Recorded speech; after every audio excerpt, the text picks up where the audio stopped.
Welcome back to BYoungMinistry.com, to another blog and to another podcast. For those who access the podcast on Rumble and YouTube, I really would appreciate it if you would click the like button. Point is exposure. So if you'll click that like button, that would be great. Today we continue our study in Mark chapter 1. We're in verses 21 through 24, which reads, "They went to Capernaum, and when the Sabbath came, Jesus went into the synagogue and began to teach. The people were amazed at his teaching, because he taught them as one who had authority, not as the teachers of the law. Just then a man in their synagogue who was possessed by an impure spirit cried out, 'What do you want with us, Jesus of Nazareth? Have you come to destroy us? I know who you are, the Holy One of God.'" That's Mark chapter 1, verses 21 through 24. Capernaum was the hometown of Andrew and Simon Peter. It was a city of about 10,000 people. 10 miles from Capernaum was Tiberias, which was famous for its mineral hot springs.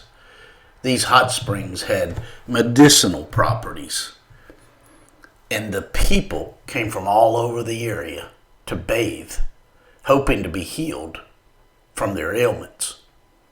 As we shall see, the Lord Jesus performed many miracles in this seemingly insignificant area up north. According to verse 21 of today's passage, there came a day when the Lord Jesus went into the synagogue and taught the people. Teaching was the primary means by which the Lord Jesus liberated others.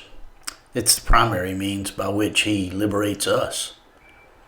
It is in the changing of our minds to think as he that we are truly liberated. And the most preferred way of the Lord to change our minds is through the verse-by-verse teaching of his word. According to verse 22, the people were amazed at his teaching, because he did not teach like the religious teachers. The people were familiar with truth, but they had moved so far from it that they were amazed when they were confronted by it. They discovered that the words of the Lord Jesus were full of life. This is why you and I are drawn to his words when we hear them. Like we have discovered, the people understood that the Lord Jesus knew the secrets of life. This means that we must measure everything by the truth, what the Lord Jesus has to say about any given subject. For 2,000 years, we have had the complete answer to the restless and fruitless yearning of the human soul. In his word, God has given us the tools we need for a successful life. This is why the people in the synagogue at Capernaum were amazed at the teaching of the Lord Jesus. His words are always pregnant with truth that resonates within the human soul. According to verses 23 and 24, the Lord Jesus taught with such insight that a demon who had possessed a man was tortured by the truth that the Lord Jesus spoke. This is what caused the demon to lash out at the Lord Jesus in a fit of rage. As we will see, when this demon was forced to leave the person he was inhabiting, he went reluctantly. But he had to go, as we shall see, because he was confronted by a superior power. This is the first of 7 times in the Gospels that the Lord Jesus cast a demon out of someone. Throughout all of time, the only name demons have ever feared is the name of the Lord Jesus Christ. This is the first of at least 3 times when demons identified the Lord Jesus as the Son of God.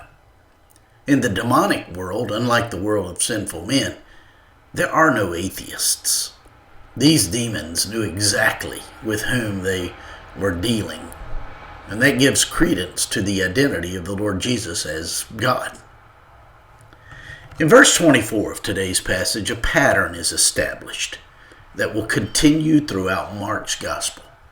The demonic world never failed to identify the Lord Jesus for who he is, the Son of God. The forces of evil have always known the identity of the Lord Jesus, and often they are not quiet about it. Today's passage reveals it was the goal of Mark to tell and to show us the identity of the Lord Jesus. This only reinforces the fact that the Lord Jesus is the sovereign God, and we can trust him with our very lives. And like the very first disciples, when we see him for who he really is, we will be known as his disciples. Discipleship is different for all of us. God tailors the truth for us, for where we are in our development. He doesn't change the truth, but he trains us differently. This is what I mean when I say he tailors the truth for each of us. God formed each one of us lovingly and intentionally.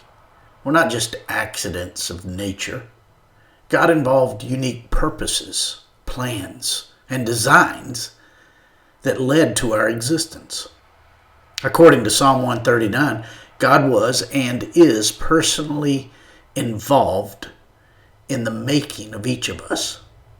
In Psalm 139, certain phrases are used to capture the idea of God's nurture and creativity when he fashioned us in our mother's womb.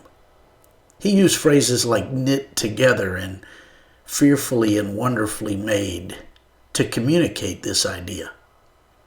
God created us with certain purposes and destinies in mind. He even determined the number of days we would live on this earth. And God's ultimate purpose for our lives is that we would bring glory to him by enjoying a personal and an eternal relationship with him now. Unfortunately, there are many who are convinced that their life is not important or is useless. Some even consider themselves to be a burden to society, thinking it would have been better if they had not been born. Nothing could be further from the truth. God has created each of us in a way that is unique and special. Each of us is designed in a way that no one else is, and God desires to accomplish his good works in each of us and through each of us for the good of others. My friends, I trust this blog and this podcast are helping you in your walk with the Lord. If I can be of further assistance to you, shoot me an email at BYoungMinistry@gmail.com. Hey, have a great day.